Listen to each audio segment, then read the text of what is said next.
It's time to look at the stories making headlines in Nigerian newspapers this morning. And I have with me in the studio Obani Akinwale. Obani, good morning. Nice to see you. Good morning, Dr. Mike. Great. And we have also joining us online, Shijibumi Adebi Bennett, joining us via Skype. And certainly we'll have him as we get along. Now, let's begin with the Blueprint newspaper now. Blueprint says House of Fulani community lays claim to southern Kaduna. These are fallouts from the issues right there. One's own chiefdom. And the Nigeria Air Force deploys 32-man special force. Demand claims outrageous, inordinate. Sokapu is saying that the Southern Kaduna People's Union. Now, women group tasks federal government on peaceful resolution and call for my execution, invitation to violence. Lequot is saying this. Okay, now that's what you see on the front page of the Blueprint. From there, let's go to Daily Times. Daily Times newspaper says multiple taxation, harsh economy may cripple federal government's 75 billion naira youth investment fund. Okay, that's Daily Times. Then let's go to National Economy. National Economy says indigenous oil firms scale up investment in LPG sector as federal government pledges targeted interventions to domestic gas value chain. Okay. Leadership newspaper is next now, and it's on COVID-19 leadership newspaper. Leadership newspaper says states grant tax relief to businesses, individuals, and target World Bank's $2.5 million and 2.4 million households to benefit from federal government stimulus package. Domestic foreign investors trade $1 trillion in 6 months. All that on the front page of Leadership. Daily Trust is next now. And it says 808 Nigerians kidnapped in 7 months. 96.4 million Nigerians, million rather, 96.4 million naira paid as ransom. And why abduction is on the rise. Experts are trying to delve into some of the reasons. Implementing laws key to tackling menace. Lawyers are saying this, and police keep mum. Okay, and on the front page you see a breakdown of all of the statistics in there. I guess this story will interest Nigerians and even my guests this morning when we open the discussions in about a minute. Okay, from there let's go to Business AM. Business AM says analysts worry as uncertainties cloud monetary landscape.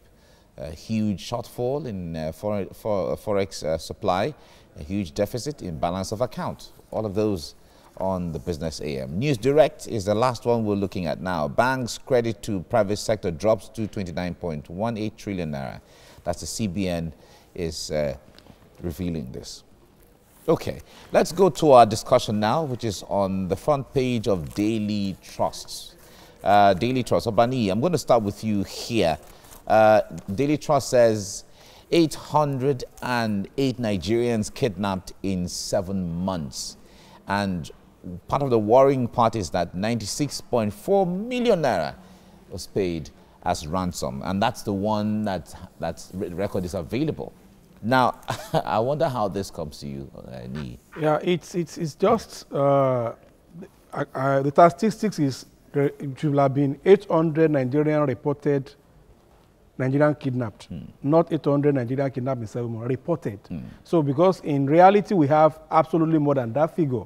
And again, it boils down to what we have been yearning for.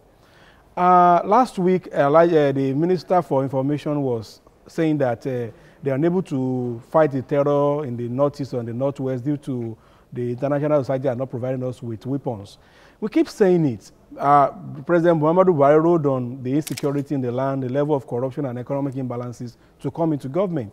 They've done a great deal chasing those bandits from northeast to the enclaves. But notwithstanding, we keep saying it. We need to reform our policing system. Americans deny us visa. Why? Because they said we don't have a central database that can identify which individual does what. Now, people are paying ransom. To who? On what identity? What line are they using? What's the information gathering like? Why I keep saying it, until we have a proper policing and we have a reform in policing. We recollect when some students were kidnapped in Ekpe in Lagos State. It took vigilantes in Ondo State to be able to apprehend those criminals. You recall when certain people were on Jebu Ode Road and they are coming to redemption camp, they were kidnapped. It took the effort of the village around the Jebu Ode to be able to assist the police to do it. What we have been saying is that we'll continue to have this level of kidnapping, we'll continue to have this level of insecurity if Mr. Adamu is going to be giving instruction from Abuja on how Mr. Disu in Lagos will police Lagos. We keep having this problem if we don't reform our policing and allow community police to reign. Look at what is happening. Amotekun here, Ogbunike, whatever in the east, you have the Zamfara people, you have civilian JTF in Jos, you have in Medjugorje, which clearly show to us that the central policing will never work. Then again, we need to reform our laws.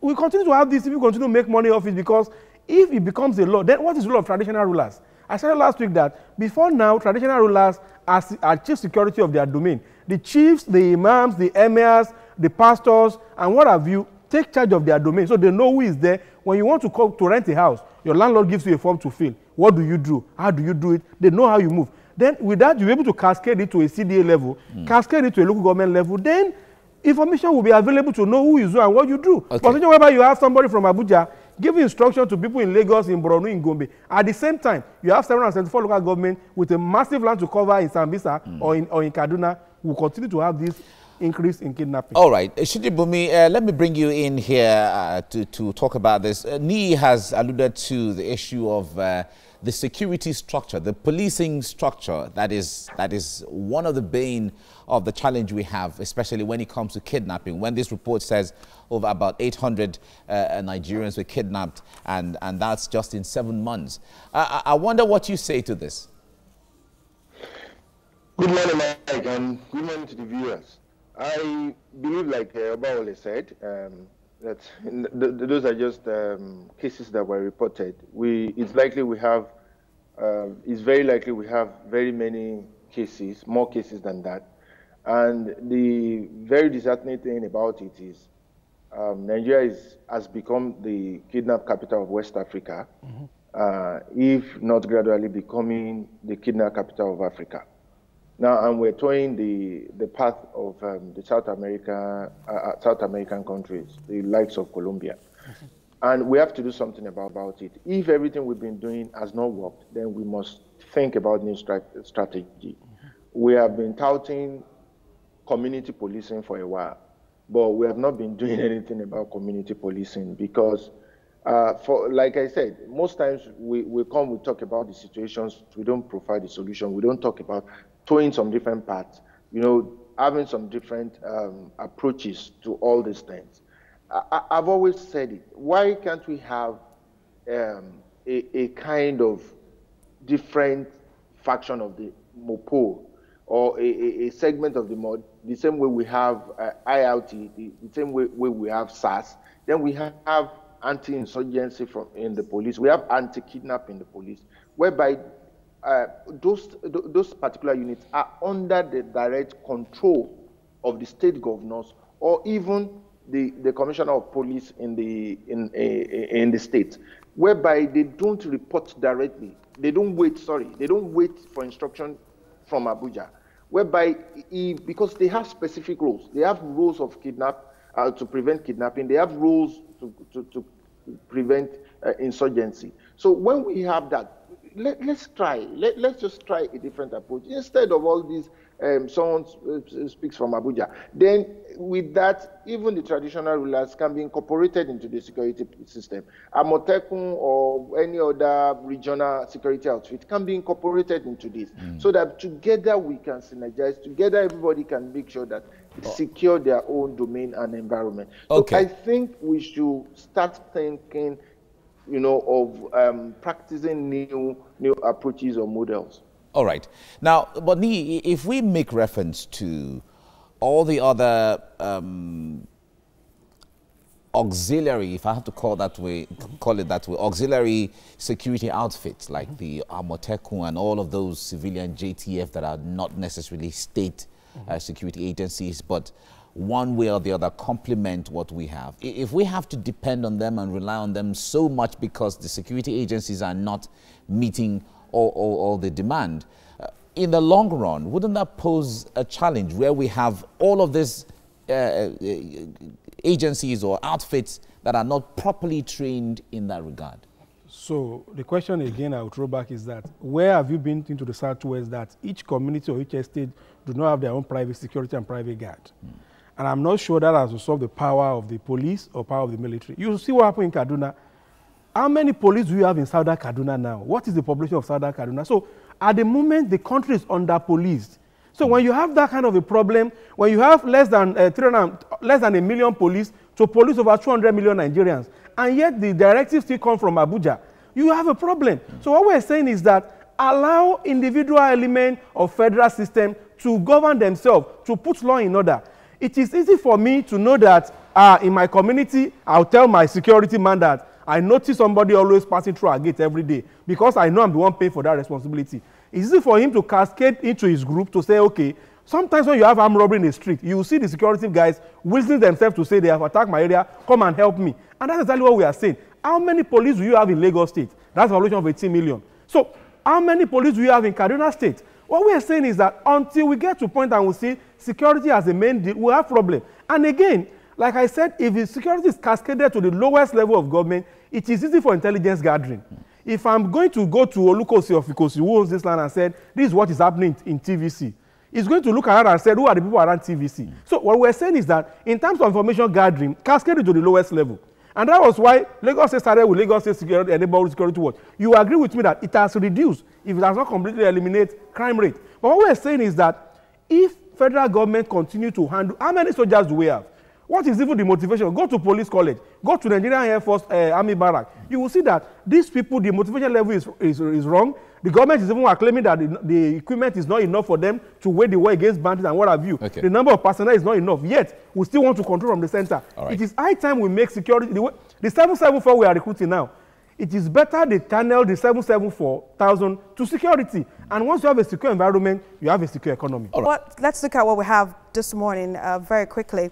Let's start with the blueprint. The blueprint has as its headline, Hausa Fulani community lays claim to Southern Kaduna. That's what you find there on the blueprint with very interesting riders on page 6 of the blueprint newspaper. Away from the blueprint newspaper, we have Daily Times. Daily Times has multiple taxation, harsh economy may cripple federal government's 75 billion naira youth investment fund. That's what you find on the Daily Times newspaper. Moving on to the national economy, another economic story. Indigenous oil firms scale up investments in LPG sector as FG pledges targeted interventions to domestic gas value chain. That's the national economy. On the leadership newspaper, we have COVID-19. States grant tax relief to businesses, individuals. You'll find that story on page 4. Of course, we'll be discussing that later on after we look at the other newspapers. On the Daily Trust newspaper, we have 800 Nigerians kidnapped in 7 months. As rider, you have 96.4 million paid as a ransom on the Daily Trust newspaper. Why abduction is on the rise? Experts give us reasons why the abduction is on the rise, while implementing laws key to tackling menace. Lawyers as police keep mum. Of course, very interesting graphic illustration there to show you how 808 Nigerians were kidnapped in 7 months. On Business AM, you have analysts worry as uncertainties cloud monetary landscape. That's what you find there. Another business story shows that the economy, of course, is one of the hot topics this Monday morning after last week. On News Direct, you have banks' credit to private sector drops to 29.18 trillion, says the CBN.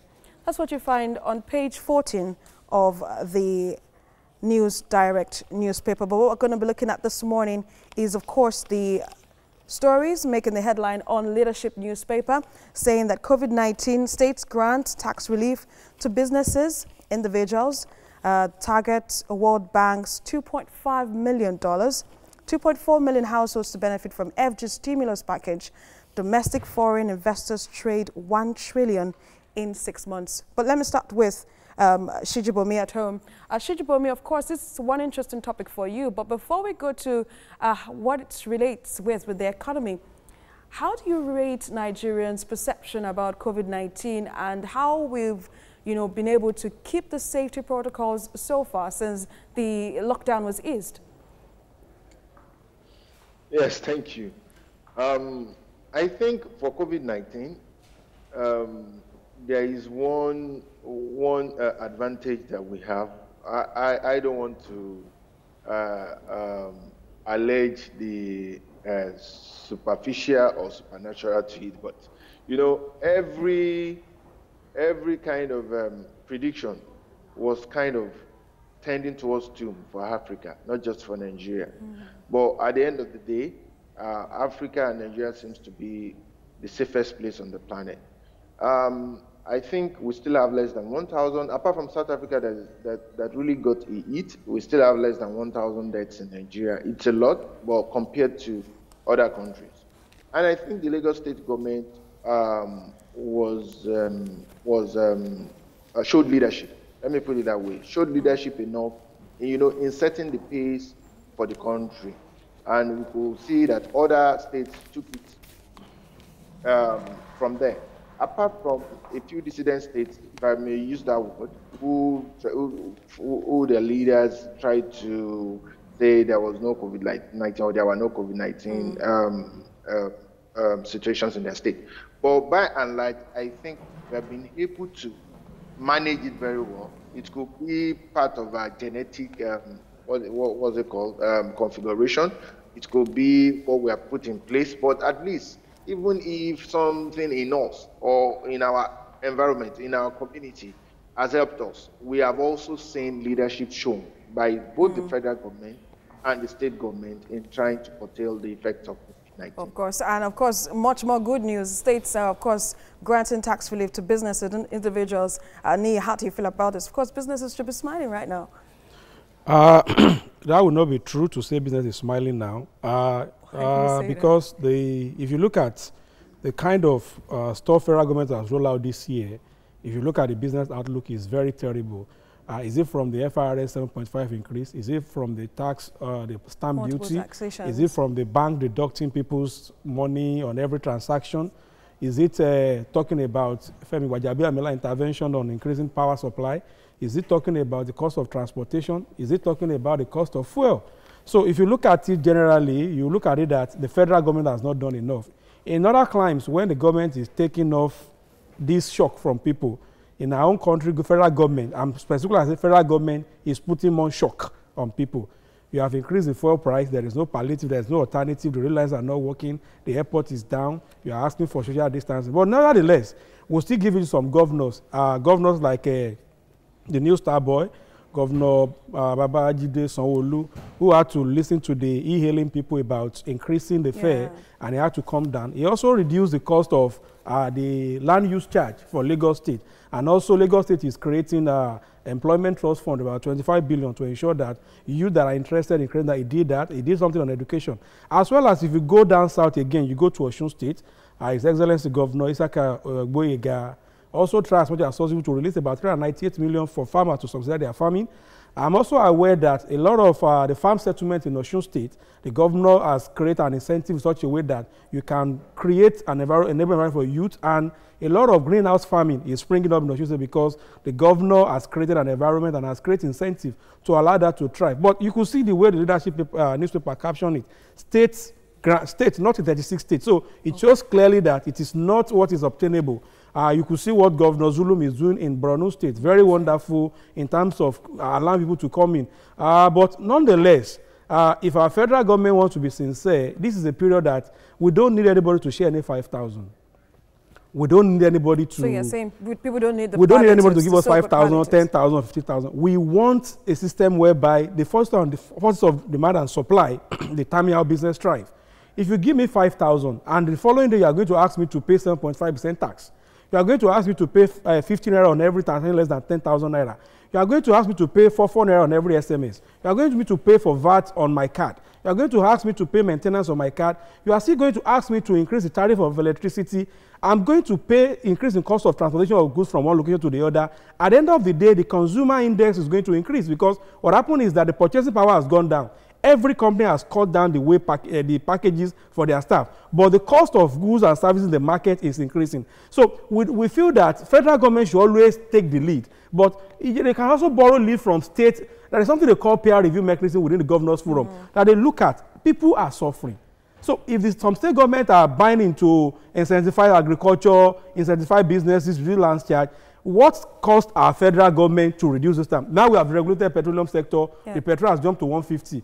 At what cost to Nigerian individuals? At what cost to transport business? And we know that our economy in Nigeria is petrol driven, because once the cost of moving goods and services increases, cost of consumption index goes up, inflation rate goes up. So by and large, we will not feel the effect of those state governments that have tried to incentivize or tried to reduce tax in terms of what they have done when the federal government has done it, because it's going to have a holistic effect on everybody. Let's bring in Shijibomi. Shijibomi, we've seen that the vice president, over the weekend had some meetings. Even in the past weeks, I've had some meetings with some business professionals to see how they can actually ease doing business in Nigeria. But how far would you rate the government's response to, of course, making the economy suitable for the common man on the street? Yes, I think Obani has really raised some issues which the government should really consider and not try to overburden the citizenry. And shared by the vice president, I also believe there have been so many good policies coming out of this of his office in terms of ease of doing business. You look at the new Kama now released, there are so many, in as much as there are still some loopholes and disadvantages, there are so many advantages that, because you can now have a limited liability company shared by only one person, or with one person as a stakeholder, and a bit of other things time will not permit me to mention. Then look at other things they've done in terms of visa on arrival, trying to make sure that for like 8 months, if you want to register your business, things can be done. There was a time they reduced it by 50%. I don't know if that is still obtainable. That's cost of registering businesses. Then, by and large, NISTRA is giving loans. We have Bank of Industry also trying to do stuff. And if you don't know, even if you run corporate or business accounts in some banks now, without even having much collateral, if you have been their customer for a while, I won't want to mention a bank so that it doesn't look like that. You can get free loans. Let me come in there now. Some of these policies that you rolled out, some analysts have said that, of course, just like you said, there are loopholes. These policies actually are very good on paper, but implementation seems to be a problem here. Yes, and that's why we keep testing. Like I said, see, some of these policies, the challenge with Nigerians and the government first, is the fact that they don't really put out the advantages and even to the layman, the effects of these policies.